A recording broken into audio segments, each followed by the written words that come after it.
เบิ่งอายะราชติบ่ดีแต่ว่าละเฮ็ดเป็นมาทุกอันหาอยู่หากินแล้วเป็นหมดได้ผัวก็เสียแล้วอีตนลาวพี่น้องบ่ได้เฮียเลยได้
สบายดีท่านผู้ชมทุกท่านยินดีต้อนรับเข้าสู่ช่องกัปปี้ Channel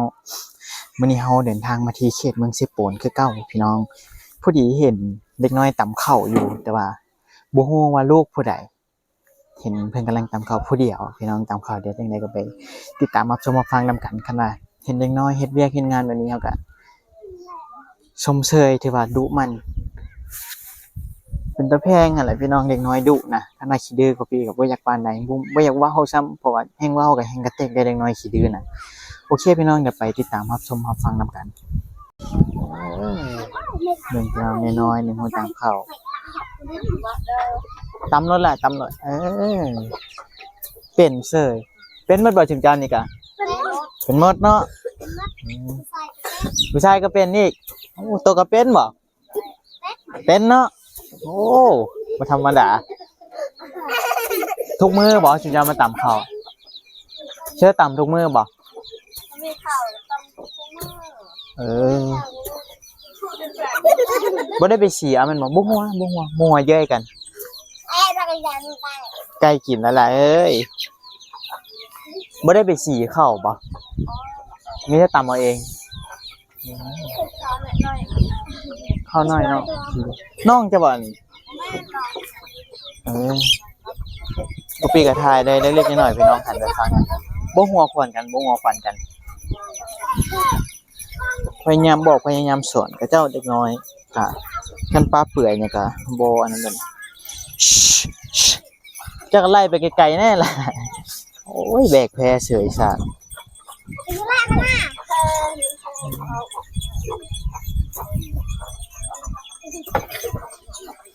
เบิ่งพี่น้อง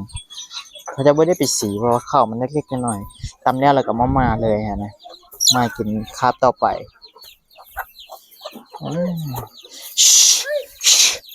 ไล่ไก่นั่นละจังไหนบ่ได้ฮอดพ่อฮอดแม่ได้หั่นเหี้ยบ่แล้วเจ้าคือใส่หลายแท้เข้าใจบ่ไอ้วาวนี่เจ้าคือเอาข้าวใส่หลายแท้อายสิอายเฮ็ดหยังจ้าบ่มีนะจ้าบ่โดยแล้วสินั่นแหละโดยบ่เบิ่ง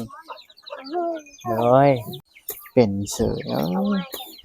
จ้าเนาะมีเนาะเดี๋ยวจังได๋เอามีมาให้เด้อตำแล้วน่ะเฮือนเจ้าอีไสล่ะเฮือนหลังไหนอันนี้บ่เฮือนแม่นบ่เฮือนเพิ่นบ่หลังนี่ก็หลานผู้เฒ่าที่ว่าเราเป็นบ้าให้มันบ่เขาบ่จื้อได้น้อยๆยังมาตับอันนี้เป็นหลานของผู้เฒ่ามาอันนี้ได้พี่น้องเมียผู้เฒ่าเป็นบ้านจำเป็นหน่อยยะมันชวนเราสติบ่ดีพี่น้องแต่ว่าเราทำหาอยู่หากินตลอดเหี่ยไปแล้วเขาเราก็ต่ำปิ่นได้พี่น้อง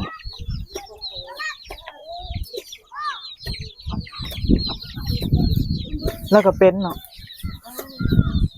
อยู่บ้านนี้เราก็มือบ่แม่ทานนี้เราก็มือบ่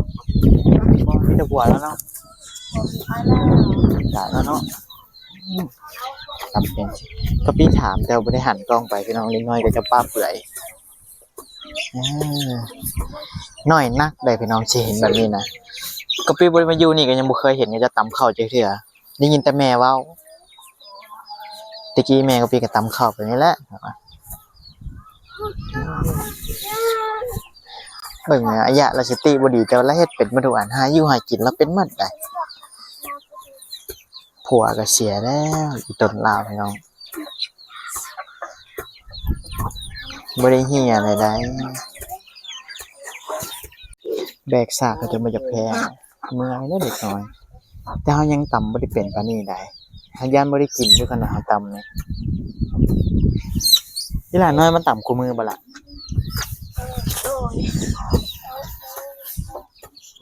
ตำคู่มือเนาะเข้มเจ้าก็ตำบ่เฮือนหลังใดเฮือนเจ้าอันนี้บ่เดี๋ยวจังหน่อยไอ้ไปหาเด้อไอ้ว่าสิไปแต่ดนแล้วพ่อแม่เจ้าก็อยู่บ่ยังบ่อยู่สิได้จังหน่อยไอ้ไปหาได้จังหน่อยถามน้องเพิ่นแต่ว่าปิ่นกล้องไปบ่ได้มีน้อยปลาเปื่อยเดี๋ยวถ่ายติดตามมันคลิปต่อไปอีกพี่น้องตำได้เขียวมีอันหยังมาให้ก็จังนั่นแหละเงินกระตูเงินลูกของผู้เฒ่าเป็นบ้านแหละเฮาบ่จื้อลูกเรา8คนนะพี่น้องอันโตครอบครัวที่ว่าเอาซัมมโนครัวพี่จำมาโทรศัพท์นั่นแหละก็เปก็เบิดคำสิเว้ากับเราเจ้าเห็นลูกเราแบบนี้ก็เป็นตานะอยู่มาพี่น้องพวกกับพี่ไปถ่ายคลิปเราตอนนั้นขี่รถไกล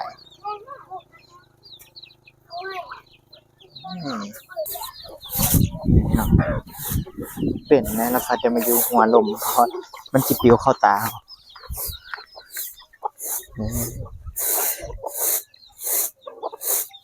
ไก่ก็มาถ่ายกินห้ำเขาเปลี่ยน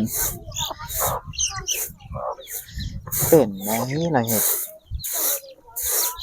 เราบ่คือคนสติบ่ดีเลยคันเราบ่เว้านี่อุ้ยไปโหยได้ว่าเราเป็นบ้า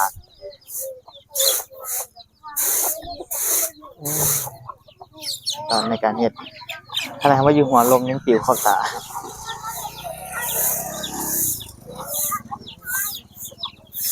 เหมือนไก่กำลังกินทำเมื่อยบ่ยะเมื่อยบ่เมื่อยจ้าบ่มีเดี๋ยวจังไหนมีให้จ้าให้รถ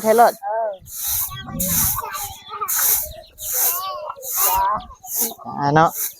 เราเข้าใจเยอะพี่น้องภาษาลาวแต่ว่าเป็นภาษาลาวดอกจ้าก็คือภาษาเจ้าภาษาลาวเทิงจ้าก็คือกินหลายคนที่ว่ายังบ่ฮู้นี่พี่น้องฟัดแล้วก็มาตำต่อ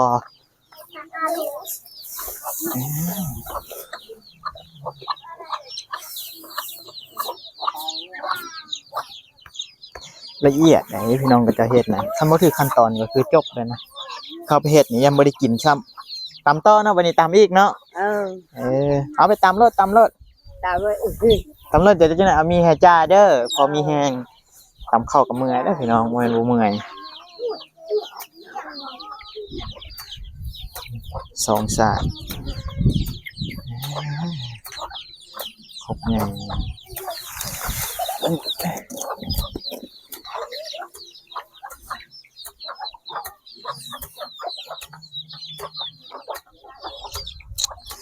พี่บ่ฮู้สิว่าหยังได้ให้ภาพบรรยาย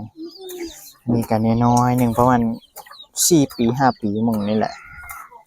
ตามกับหลานอายะนี่ก็เป็นบ้าอีก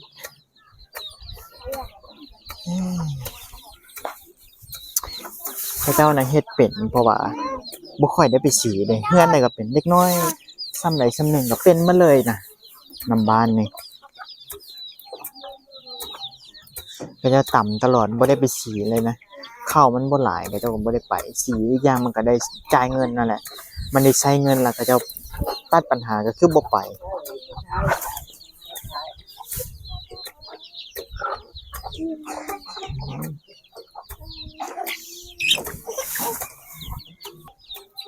เขาเคยได้ยินนั่นหาข้าวกินมือต่อมืออันนี้นะแม่น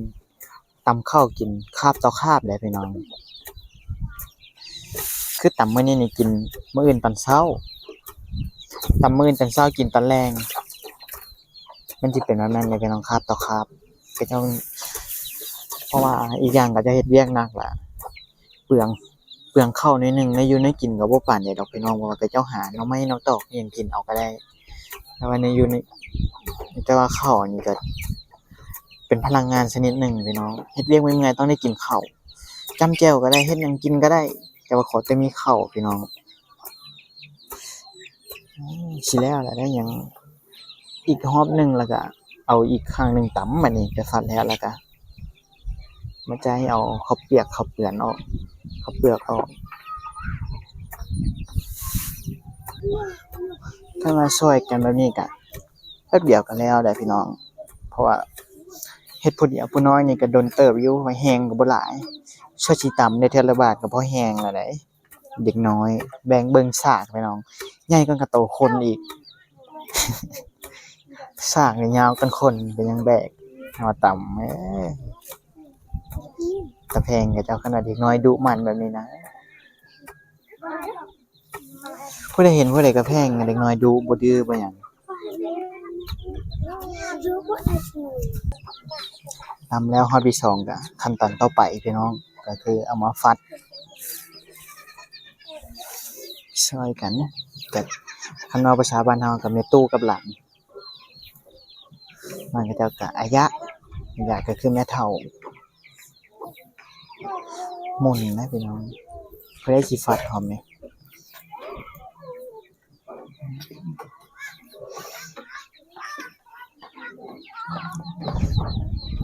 ตำแล้วนี่ก็จะกลับไปมาเลยนะพี่น้องเพราะว่าเอาไปกินมื้อเที่ยงกับมื้อนี้บางคนบ่มีข้าวก็กินมื้อนี้เลยบางครอบครัวกับมื้ออื่นตอนเช้าเนี่ยฝันหอมนี่น่ะหลาย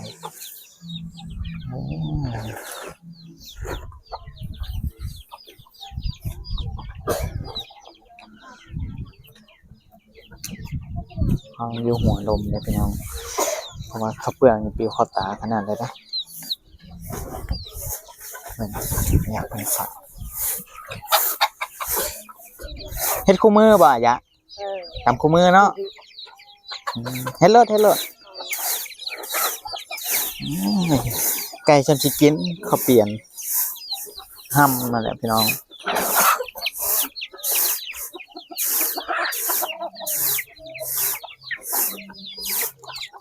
หลายได้หอมแล้วก็เอาไปใจหน่อยนึงเอาฟางนึงต่ำแล้วก็แล้วพี่น้องแบบนี้นะไปมาได้เบิ่งได้พี่น้องบ่ได้เฮียจักเม็ดเลยได้ซูมให้พี่น้องเบิ่งบางคนกับบ่เคยเห็นสำแหน่ก็จะตำข้าวเองนี่แต่เฮาก็ยังบ่เคยเห็นผมมาอยู่พี่จังเห็นเด้ไปจุปากแล้วก็จัดออกบัดนึงข้าวนี่บ่เฮียจักเม็ดเลยความเคยชินนั่นแหละ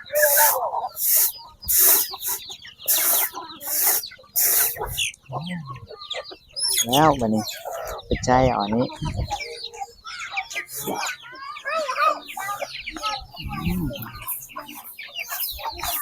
คลิปนี้ก็ปีมาถ่ายก็จะตำข้าวให้พี่น้องเบิ่งแบบละเอียดเลยให้ภาพบรรยายไป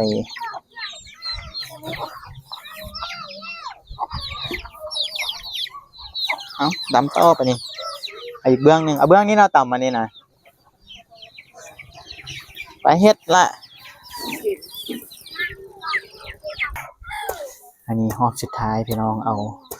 ฟากที่ว่ามันใหญ่หันต่ำข้าวมันมุนหมดเลยเด้แต่ว่าข้าวมันคือแดงแล้วเนาะ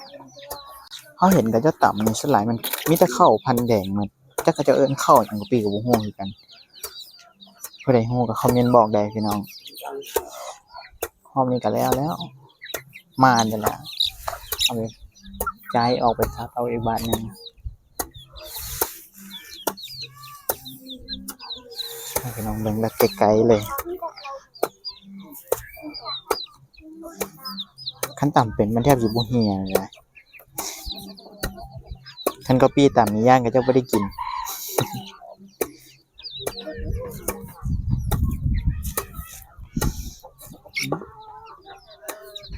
สิแล้วละบ่ยะ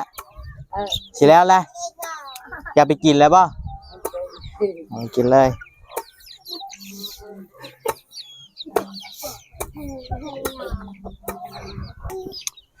มัน30 นาทีหรือชั่วโมงหนึงนี่แหละก็จะตำช่วยได้กินก็บ่แม่นง่ายถ้าไปฉีกอะบ่ดนเพราะว่าฉีกก็มันกระเทินนั่นแหละพี่น้องคือเว้านั่นแหละเข้ามาหน่อยแล้วเด้บัดนี้ง่ายสิแล้วล่ะโหดเอาแค่นี้จึงข้าวแรงเมื่อยแห้งบ่เมื่อยแห้งเบิ่งดูแท้กันเท่ากันเลยสร้างใหญ่กว่าหน่อยหนึง แบกหล่อนเสย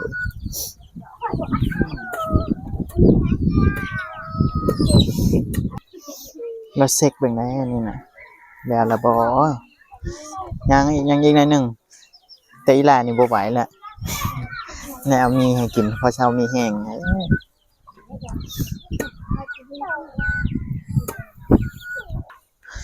เอาสิแล้วล่ะอีหละเอาอย่าฟ้าวนี่เอามีกับเกลือเอาไปกินมื้อแลงเด้ออาจารย์บอกก่อนเนี่ยอ้ายสิไปละ